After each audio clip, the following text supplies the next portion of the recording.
Bonjour à tous, Sébastien. Donc aujourd'hui, on se retrouve pour la review de ce 7 Kobe. Donc c'est la référence 2583. C'est le Ferdinand. Donc c'est un char allemand, chasseur de chars utilisé lors de la Seconde Guerre mondiale. Donc ce set, il dispose de 1268 pièces, dont une figurine. Il est à l'échelle 1/28e. Donc déjà, on peut voir que le design de la boîte est vraiment très sympathique. Donc le Ferdinand, c'est un canon de 184 mm monté sur le châssis d'un Tiger P. Donc ici on a l'arrière de la boîte qui vraiment nous détaille les fonctionnalités du set, comme le fait que le canon puisse bouger, qu'on puisse ouvrir l'intérieur, mais également qu'on puisse enlever les moteurs. Donc c'est vraiment très réaliste. Ici on a la photo du char en question. Donc le Ferdinand, il ressemble énormément, pour les connaisseurs, à l'éléphant, qui est un char très similaire. Ici, on a les caractéristiques du char. On voit aussi la figurine qui est vraiment super belle. On a une petite plaque aussi avec le nom du char. On va passer à la review. Donc tout d'abord, on va quand même ouvrir la boîte.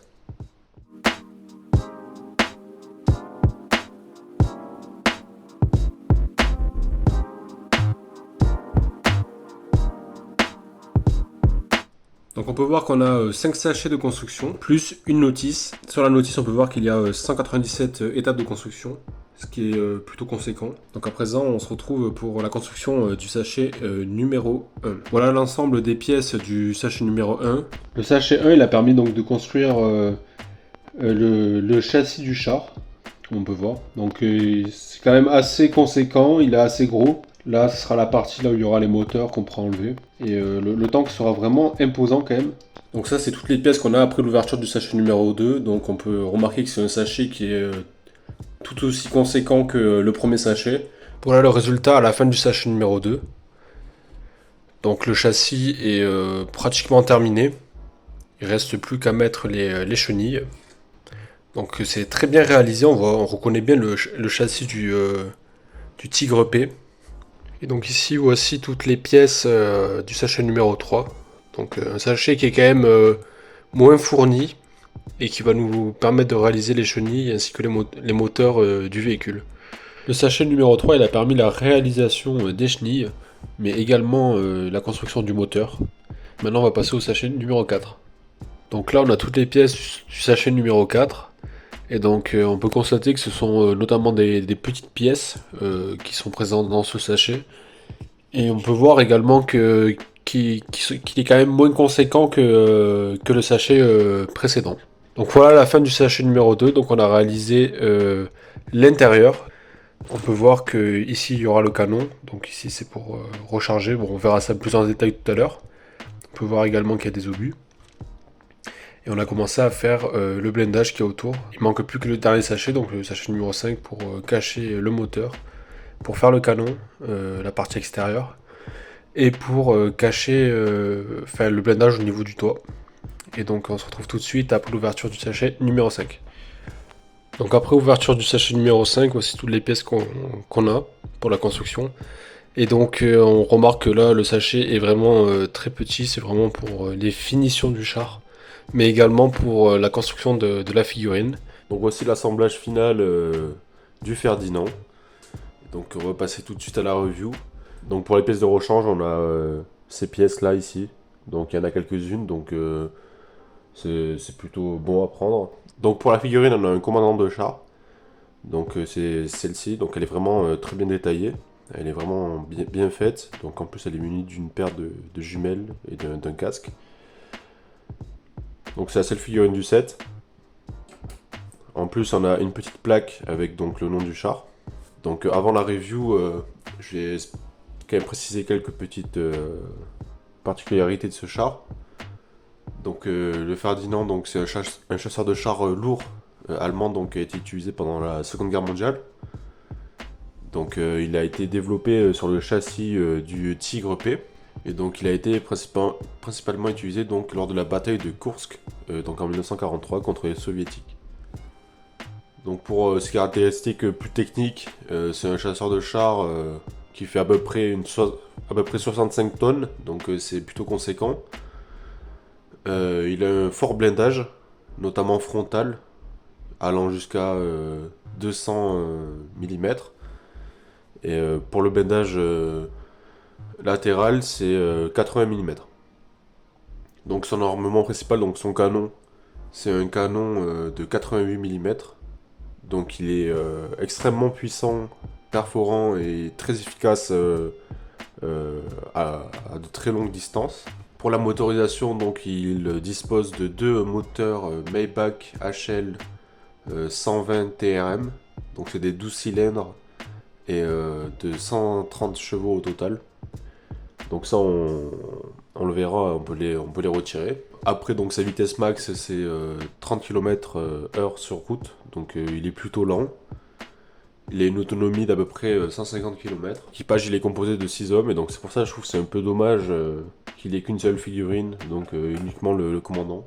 Et donc pour préciser lors de son utilisation lors de la bataille de Kursk, il était capable de percer, enfin de détruire des T-34 qui disposaient d'un blindage somme toute assez faible à toutes les distances, mais également du KV-1 qui lui était beaucoup plus blindé, et cela aussi à toutes les distances.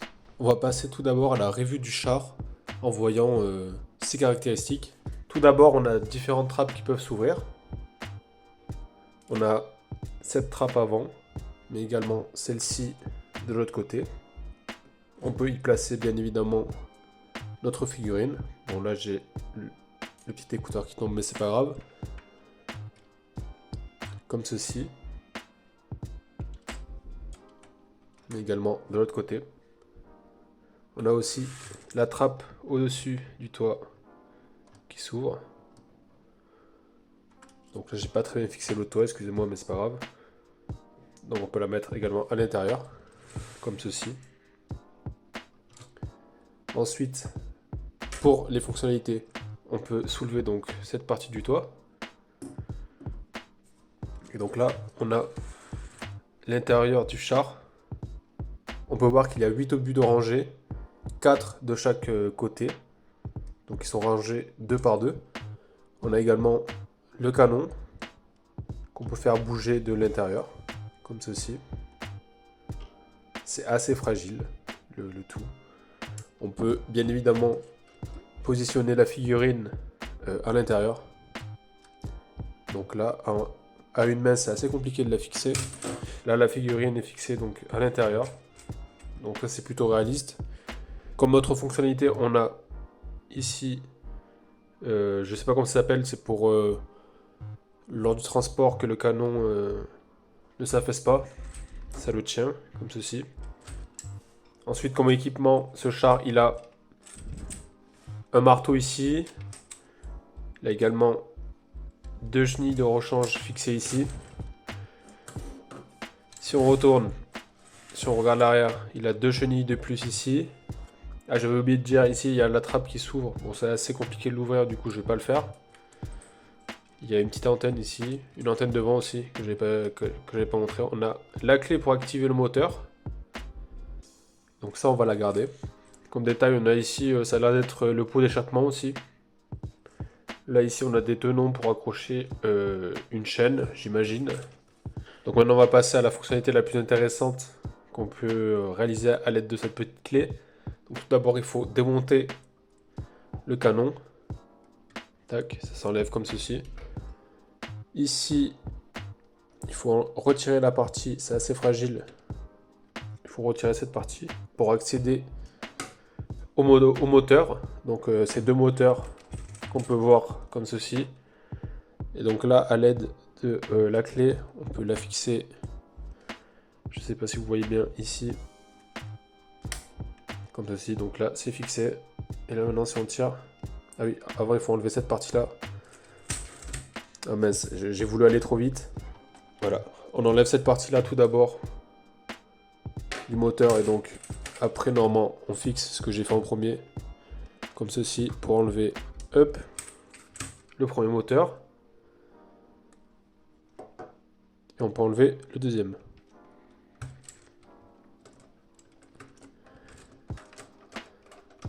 Le voilà. Voici l'espace vide réservé donc à la partie moteur. Donc les deux moteurs qu'on a enlevés. Et voici les moteurs. Voilà, donc ils sont assez bien détaillés. Ils sont assez sympathiques. Donc ça c'est la partie, c'est le moteur qui était à la droite. Et ça à la gauche, on le reconnaît grâce au tuyau qui part ici par ici et ici par là. Donc les deux moteurs sont très bien réalisés. Et donc il y avait cette partie qui allait ici. Et donc en fait ça représente le moteur du char. Donc ça c'est vraiment bien comme fonctionnalité qu'on puisse l'enlever. Et donc maintenant on va passer aux inconvénients du set. Petit inconvénient sur ce set, c'est cette partie du montage là. Lorsqu'il faut assembler ces pièces là 4 fois. En fait c'est très compliqué de mettre cette pièce dans l'autre. Et moi ça m'a bien fait mal au doigt. Et ça m'a pris quand même pas mal de temps, au moins 5 minutes, pour juste assembler 8 petites pièces ensemble. Le deuxième inconvénient de ce set, qui n'a pas de lien donc avec la construction, c'est cette partie-là qui est assez délicate à retirer une fois qu'elle est fixée. Donc c'est la partie qui recouvre le bloc moteur. Excusez-moi, c'est dans ce sens. Voilà, cette partie-là. Voilà, une fois qu'elle est installée comme ça, c'est assez compliqué de la retirer. Et bon, on peut rien y faire. Ensuite, comme troisième inconvénient, il y a bien évidemment le canon.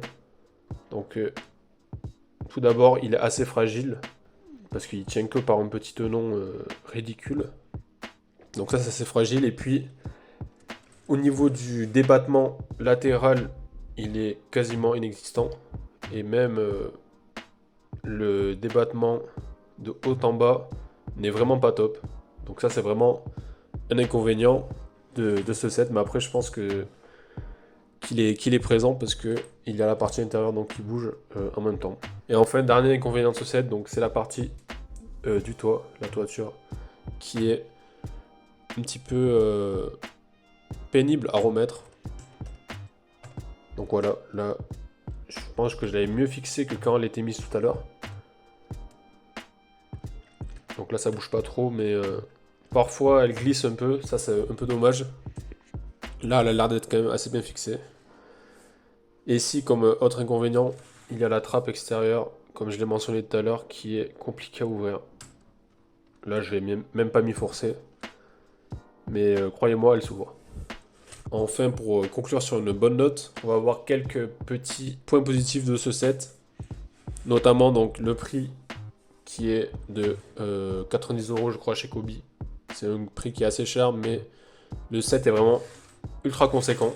Il est vraiment gros, il est vraiment balèze. Il est très solide aussi, très compact. Malgré les quelques faiblesses que j'ai montrées, le châssis, lui, il n'y a rien à dire, il bouge pas du tout. Gros point positif, c'est la ressemblance aussi. En effet, au niveau de la ressemblance, donc, il est vraiment identique au modèle réel. Donc ça, c'est vraiment un point positif. Mais après, Kobe, sur ça, il se trompe quand même rarement. Comme autre point positif, c'est bien évidemment donc, la partie moteur, donc là qui est cachée, je trouve que c'est assez ludique de pouvoir retirer les moteurs, donc ça c'est vraiment top. Et enfin, le set, il est quand même bien détaillé. Et gros point positif aussi pour le set Kobe, mais ça c'est pour tous, c'est le fait qu'il n'y ait pas de stickers. C'est que des pièces qui sont tampographiées ou sérigraphiées. Et donc ça, c'est vraiment excellent. Et donc sur ça, on peut conclure. Donc n'hésitez pas à vous abonner, à liker, partager, commenter, c'est important aussi pour le référencement. Donc on se retrouve très bientôt pour une nouvelle vidéo. Ciao!